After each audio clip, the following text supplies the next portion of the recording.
Hello, I'm your host, Debbie Salmon, and welcome to another beautiful day in Del Mar and this episode of Coffee Talk in Del Mar. My guest today is a wonderful etiquette consultant who comes to us from many countries overseas, Canada, Australia, and England, and her name is Linda Bibelow. Linda, welcome and thanks for being here on Coffee Talk in Del Mar. Thank you. It's wonderful to be here. So now tell me, you are a certified etiquette consultant. Yes. How does that come to be? Well, the Protocol School of Washington, Dorothea Johnson is the founder of this company, and she was actually the first in the United States to do this. So what she put together was a curriculum that would set forth certain rules and regulations that you would go by. So as you're teaching an instruction from a child to an adult, it's the same format. So bringing it to companies, nurseries, wherever it would go. So Dorothea Johnson, was a lady that put this together. And I had followed her actually for 10 years, and I thought, to be trained and certified, what does that all mean? But here in the United States, security is a big issue, and parents want to know who's taking care of their children. Oh, exactly. So it's something to feel secure about, both for a personal level and both for the industries. So how long has the program been going? Officially from the 70s. Mm-hmm. Okay. So now you mentioned children, but I'm curious that I would have thought Washington Protocol, you might be training ambassadors or, statespeople or that sort of thing. What's the range of clientele that you actually work with? They vary. I do everything from doctors, lawyers, little children with parents that do a lot of traveling, entertain a lot at home, there's just such a huge range. Let me think. Doctors, lawyers, nurses, everyday people that are sending their children off to college and want them to learn something really, to be comfortable, particularly children going to the East Coast, going to college where they're leaving their parents, and they want them to be prepped and ready for society in another range, which it really is different from the East Coast to the West Coast. And sometimes you don't think about that too. What challenges, I guess, when you drop someone into a different culture, even if it's a subculture of their own country, it could present some challenges if they don't know the rules of operating kind of in a regional area. So what does the course offer to children or adults that take it? What are the benefits to them learning the rules of etiquette? The rules of etiquette that they would learn, I think, and again, for example, one of the big things is a handshake. You would think that a handshake is something, well, you just shake someone's hand. Well, a whole chapter on that. There's a whole book on that, so it means a lot in different cultures. But here in the United States, we teach you how to shake a hand correctly, whether, to make sure that you've got a proper hand grip. Men tend to grip hands and they have that strong grip, and I call it the bone crusher. Right.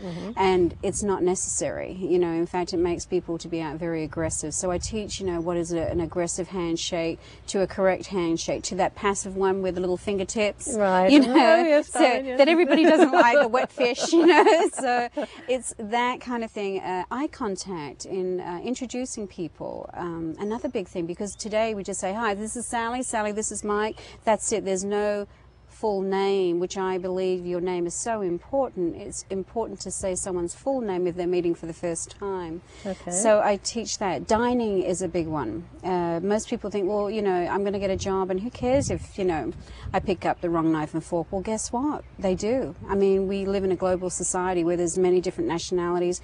Companies are sending people out all over the place. You need to know what you're doing. It's good. You need to know the right fork to pick the spinach out of your teeth, isn't Absolutely. Or don't put the toothpick in there, at the table, So there's a lot. Well, I can remember as a child, I didn't grow up in the area, but my grandfather used to bring us over summers here to go to one of the posh hotels over in Coronado. And it was always a big deal as a child, even as a very young child, to be in a quite ornate ballroom and to be confronted with so many pieces of cutlery on the table to figure out what was Yes. and you did kind of look at the adults and pick, but it made you feel quite grown up and, maybe a sense of confidence, or what is it that children really get from the training? Leadership. And I'll say that across the board from ages 4 years old, leadership, it makes them know it's important to know what you're doing and why, because you want to be comfortable and you want the people around you to be comfortable. I think what I teach the children and the adults is just to feel good about who you are and respecting other people. So in a situation like you were saying, in one of these wonderful hotels, well, I teach it's every day. I mean, we live in such a fast society. Most parents today are double income parents. They both have to work. So the time that they have with their children is very limited. They feel like they're nagging. Put your napkin on your lap, pick this up, Put your elbows off the table. Elbows off the table, eat with your mouth closed, don't talk, don't talk with your mouth open, things like that. So what I teach is an environment of feeling good about who you are, leadership skills, and feeling comfortable. And always, the children, when I ring the parents afterwards, they'll always say to me, they taught me so much. Because even eating soup, like a simple thing, that's one of the hardest things to learn is eating soup for most of us.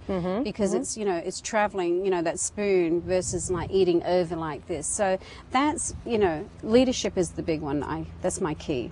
And so that confidence that they have really is a cornerstone for lots of other things, like you said, going away to college or traveling abroad or sports. Whatever.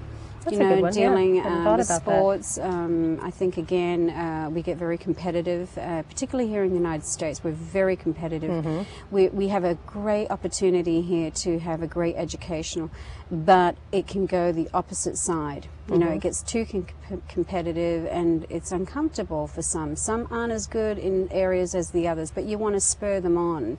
You don't want to let people feel uncomfortable. So I teach that in sports.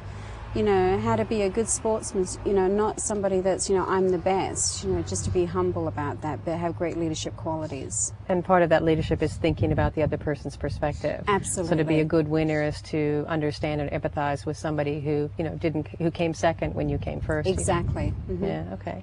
Now, interesting when you said you teach every day, and that's so important, but it seems that if I look at your website and the number of workshops that you run, you've got something for preschoolers, or you referred to toddlers or tots. How early can you start teaching etiquette? Well, I believe 4 years old. I have a 4-year-old daughter, and from when she was the age of 3, I was teaching her. I mean, she'll tell you, you can sit with her and she'll show you how to put your napkin on your lap. And she calls it blop. Instead of blot, she says blop. But she knows, and she knows, when to say hello to people and shake hands. These are skills that they should be learning from the very beginning. Please, thank you. This isn't something, they're little and they'll learn as they get older. Like a lot of parents might think, my child, they're too young, to learn this. Well, I disagree, because how can you say they're too young? The minute they can speak is the time that they should be learning. We teach our children, they hear the word no from the time that they're, 3 months old. They got that down. Yes, exactly. So they're smart. And by 8, they're starting to really socialize now. They're developing their own friendships and they're starting to socialize outside their homes. So it's important that they know what to do. So even if they're saying peas and thank you, yes. like my nephews and nieces do, they're getting the concept of, politeness and manners and other awareness, I guess, which is one of those developmental stages that children go through. Right, and the eye contact is a big one. When you look at children, when they walk into a room, you can walk into a room, a lot of children today will use the Game Boys, and they won't even acknowledge people walking into a room. When we grew up, you would stand, you would always rise and greet somebody. You just wouldn't ignore them. Calling people by their first name. I mean, that was just unheard of. I teach the children, you would say Miss Linda. You wouldn't just say Linda. It's rude. And so or things like that. Mrs. Bibelow often, exactly. Even that's where we were schooled in, sort of we addressed our elders in a certain way. And yes, I have so there's much. Not so fond memories of that sometimes, but yes, but you're right, it does give you a sense of being correct or being proper, I think, in the world. Yes. Now, what about the cultural sensitivity? This must have a fantastic effect on people as they travel. So how have you amassed information to teach them to be aware of, I mean, a handshake in our culture, or a pat on the head in our culture, or being late to a party, or being on time, that must vary from place to place around the world. Funnily enough, there is a lot of protocol, a lot, and people think it's very basic, and there is very basic, and then, like you just said, just going to different cultures, and that would depend on the company or the class. So what I do with the children, for example, is I love them to do role playing. And they love role playing. I don't, because if they hear me all day, they're bored, and I lose them the first 10 minutes. So I like to get them up and moving. You know? So what we do is active learning. They're yeah, engaged. You know, and they remember. Learning. You know. So, but what I do is I pick countries, and so we'll pick, you know, whatever the program is. I have these certain countries that I pick, and then the children love it because they actually because they have a great imagination. So they'll take themselves into that country, and we'll talk about various things. With protocol with that, you know, so it's just really, it's very nice train, and so it's very comforting to watch them because they really get into the spirit of that, and then they ask a lot of questions, and that's what I want to hear. I want to hear why this, why, and but really what I teach is, for example, like we live in America and we're close, we have a lot of different cultures, you know, and a lot of children come to my class from Mexico. We have Mexico. I have some Chinese children, English. Even the English, you think the English know it all, but they want to learn the American side of things too. So there's a nice mix of people, which is really fun. Different context. It's wonderful. So it's kind of a 3-for-1. They get a geography lesson while they're learning manners. There you go. And they also get that curiosity, which we so often, I think, see in a lot of academic situations are almost bred out of us. Right. We are taught what to think, you know, in some curricula, as opposed to, you know, having that thirst or that curiosity be one of the springboards for them to socialize better. And what I love to tell the children too is love your culture. It's so valuable. People want to know. If I was coming to your house and if you were from China, in fact, we adopted our daughter from China, I would want them just to embellish me with your presence, with your lifestyle. I mean, I think it's wonderful. Children love it. They love it. We live in a beautiful country. It's funny because in America we are so blessed with so many different cultures, so it's like you don't have to travel, really. That's right. If people embrace their cultures, it's a lovely thing to be. But it does make it more of a challenge to be culturally aware or culturally sensitive because of that multiculturalism, because of that diversity. So in terms of when you prepare, or I guess if, you know, your average person in preparing to go to someone's house or having guests to your house, what's something that someone can do to be more culturally aware, sensitive to the protocols of a visitor? Okay, so for example, if somebody was coming to my house and I was inviting them for a dinner, obviously, depending on the kind of dinner that I would have, normally I would send out an invitation. And I like to do that because, one, I mean, again, the handwritten invitation is becoming email. Right. So I'm trying to, let's bring civility back, and just, it's so nice to get a letter in the mail. So if you were coming to my home, then I would expect you to be there on time. And I think that we, particularly here on the West Coast, we're very laid back. And so if you're running late, that's all right. Most of us have cell phones to call and say, I'm running late. But not just to turn up at the door, because people go to preparations to make a beautiful dinner and it has to be timely. So the protocol for that would be to arrive 10 minutes before the actual time. If you arrived on the dot, then you would be considered late. So again, it's just that extra 10 minutes before. Now, if you came 15 minutes before, I would be absolutely horrified. I'm too early. Running around with the curlers, you know, the last minute, 5-minute rush that women do. But if you were a close friend, you know yourself, is I love to have the extra hand help me while I'm tending to the children and getting them organized.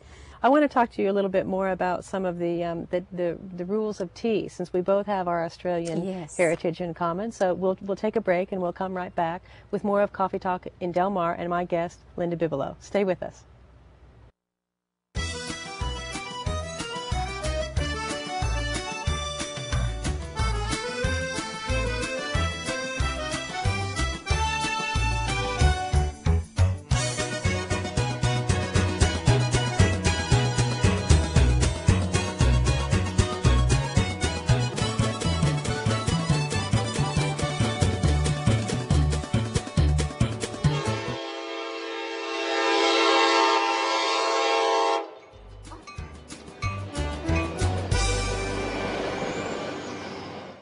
Welcome back to Coffee Talk in Del Mar. I'm your host, Debbie Salmon, and I'm joined by etiquette consultant Linda Bibelow.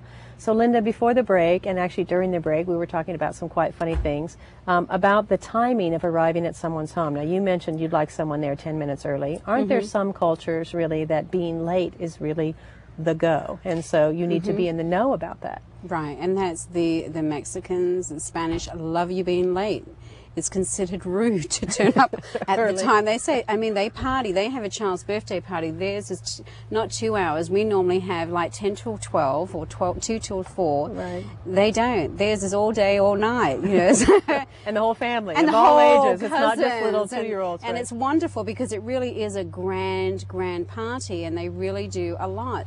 So again, as we learned, like in France, they also consider, you know, it rude to be on time. So again, but if you were in England, Australia, here in the United States, depending on the people again and the culture background, Japanese, they are very punctual. Extremely. The Chinese, extremely punctual. I mean, even when we adopted Mariah, they are very much into gifts. You give gifts. They're very in tune with that. And so here I am in China thinking that I could go to a department store and get a gift wrapped because I didn't want to take something with me all the way from the States to China. Wow, going into a department store in China to get something wrapped is an experience. I mean, you're talking a work of art. And so therefore, I'm running out of time, and I realized that the protocol of this is crucial. So did I get there on time? My husband was absolutely sweating. So you didn't allow enough time for the protocol of wrapping the present in order to, you know, make your destination on time. So just the little things, because it does make a big difference. And I was on time, so it was just, you just learn. But there's something about that too, which is really the quality of the wrap or the quality of the present. I know there's a face that goes with really putting your best foot forward and giving the, you know, the caliber of present that's in keeping with the event or the person that you're visiting or something like that. Obviously, I'm not up on my protocol, but don't you have to learn some of those rules when you travel in different cultures?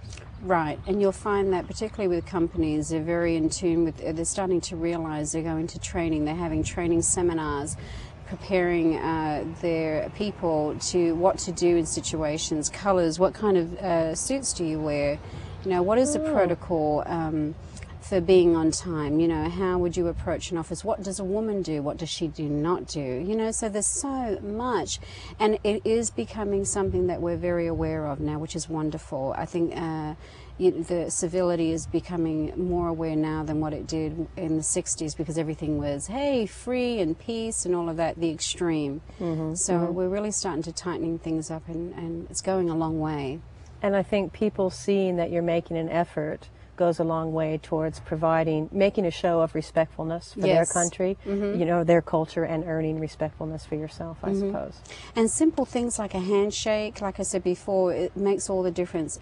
A business card. You know, you can go to a country and hand a business card, and you can take the business card, and you could actually lose business by the way that you take the business card. And again, I'll bring it back to Japan because they're so articulate in many different things. So it's just respecting it, and what does this all mean? And it's good. It's fun to learn. It's fun to learn all these different things. Yeah, we actually had a schooling on that when I worked in Australia. We had a Japanese contingent come to visit, and one of the things that I was told is make sure that you receive the business card and that you look at it and you look at the person and you really acknowledge it's as if they've given you a gift. Exactly. Not just something you go, oh, thanks a lot, I'll look at that later and put it in your pocket or slip it in your folder or whatever. It's really something to be received. It's an extension of the person that you're receiving. That's right, Debbie. And what is great too is to be able to look at it and to see something that is complimentary and to give that person a compliment about it, with obviously being sincere. You know, you don't want to look at a blank black and white card and think, well, what can I say? I like the type font you chose. No, but you know, there's just a lot to be said about complimenting people. Once again, I don't think we don't do it enough. We just don't do it enough. And you can make faux pas all the way up the line. So I know we've talked about different things. You know, you've got ambassadors, prime ministers, queens, kings, presidents, whatever, you know, they've got protocol specialists following them around, and yet still they have the odd, you know, wrong handshake, or a kiss or a peck or a hand on the back or something where it shouldn't be. Now these people are swimming in protocol experts, and yet these things still happen. They do. They still happen, and again, they're with high-profile people all the time. Going from country to country, bringing people in and dealing. But they're just people, just like you and I. And I believe that they want the very best, but they make mistakes too. And there's something humbling about seeing a president or a Secretary of State when they kind of mess up. It's watching how they handle it. That's what I like to see. And again, just bringing it back to, we just want to be the best that we can. I think that when we start denying our mistakes, we're showing a bad example. So I really appreciate when I see them.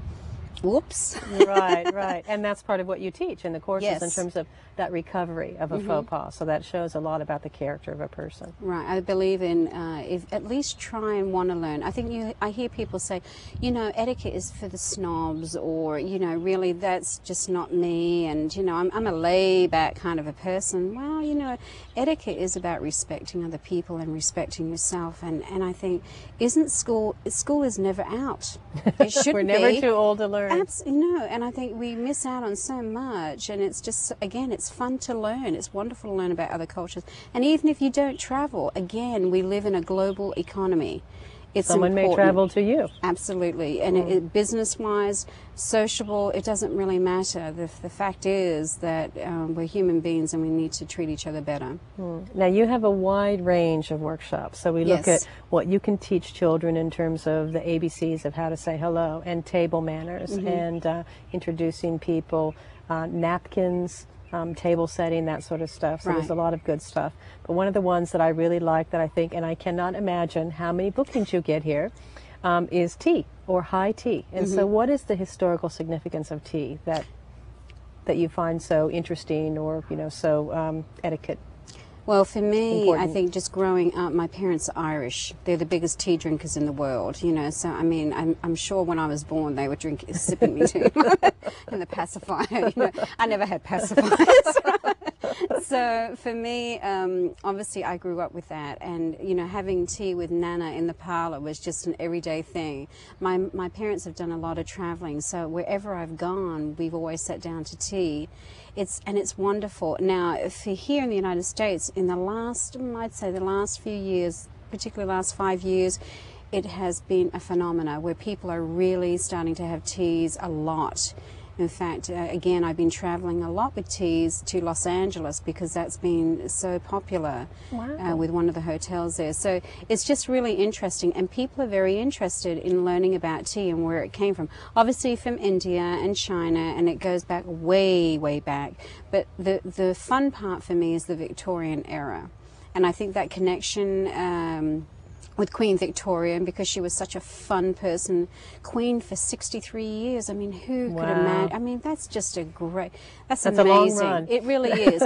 Now, she wasn't responsible for tea. That was the 7th Duchess of Bedford. She was having sinking spells because she was so hungry, and so that's how it all began. So they had her with jam and bread and a cup of tea. So again, and then Queen Victoria was responsible for making it the vogue. I mean, it was just everywhere.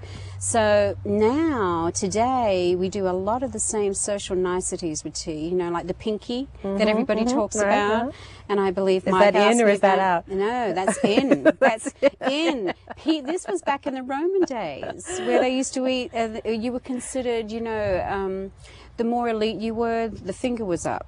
And for the peasants, so it's a status. Exactly. And the peasants ate with 5 fingers. Wow, and so that's where the pinky came from. So when you're seeing people with tea, bring it down. So it's not a Victorian parlor trick. It actually goes all the way back to the days of Caesar. It does. That's fantastic. It does. Well, I know I lived in Australia for, a couple of decades. And one of the things that I found very interesting, I grew up in Phoenix, and so hot tea was really not a beverage that you'd offer someone iced tea or a cold drink. But what I found in Australia was it's almost right after hello when you come in the door. I'll put the jug on. I'll put a cuppa on. Would you like a cuppa? So it's just it's the vernacular of hello. Right. And so it really seems that tea, is it making a resurgence, do you think, here in terms of a socializer or a cultural norm? Yes, it is. In fact, here since in the last, say about the last year and a half, I mean, I have done so many teas. I'm trying to encourage women to take it into their own backyards. Look at where we live. I mean, it is spectacular. Shame on me for the hotels, but I'm like, bring it into your own backyard. And it doesn't need to be a big feast. We have beautiful surroundings. It could be just simply sitting here. And there's something about tea and that pastime that's so rewarding.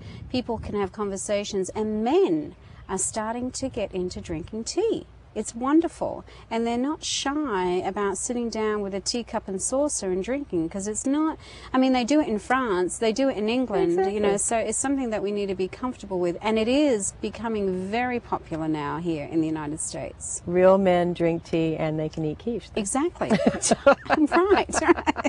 But there's something about the process of actually slowing down and talking. It's about the fact that you're actually anchored in a spot. It's like a device that helps you to sit down and open up communication with people. Tea does that. Tea does that. Now, coffee doesn't. Coffee does the opposite. Coffee kind of revs you up, whereas tea just kind of pacifies you and just brings you down and just relaxes you. In fact, yesterday I had a fairy tea, and there were women and men, and believe it or not, with the children, and it was. Okay, you have to explain a fairy tea, because I'm not sure everybody. I know what a fairy tea is, but I'm not sure everybody will know what a fairy tea is. Okay, a fairy tea is I had children take their imagination into a garden. Remember learning about flowers and putting it into a pot. So we talked about, and then creating a miniature garden where the fairies would, like come in the night. We'd have moonstones, so they would jump on the moonstones. So the children took their imagination into a little mini garden that they made, and then I had them sit down to tea. And I had all my little favorite teas, like green passion and fairy tea, with all these wonderful concoctions inside the tea. Wow, here we are. We have the parents. They were just, they were totally. It's like, back off. Everybody gets to be a kid. Yes, they were wonderful, and even the gentlemen, they were fabulous. And so, to me, it was again this relaxation. Well, it turns out this program was like 2 hours, and people were just lingering and talking to one another, and that's what it does. It socializes people. They become very relaxed, and they open up their hearts to other people. It's wonderful to see it happen. You just have to put that pot of tea there, right, and let it do its magic. Well, we might actually have to change the nature of our program. So, I want to thank you, Linda, for being here as etiquette consultant, Linda Bigelow. Thank you. So thank you so much for the little pearls that you've dropped for us here today. I'm hoping you've all enjoyed our program, and I'm actually thinking of maybe we won't have Coffee Talk in Del Mar anymore. Maybe we'll have Fairy Tea in Del Mar in the next show. So join us for the next episode. I'm your host, Debbie Salmon.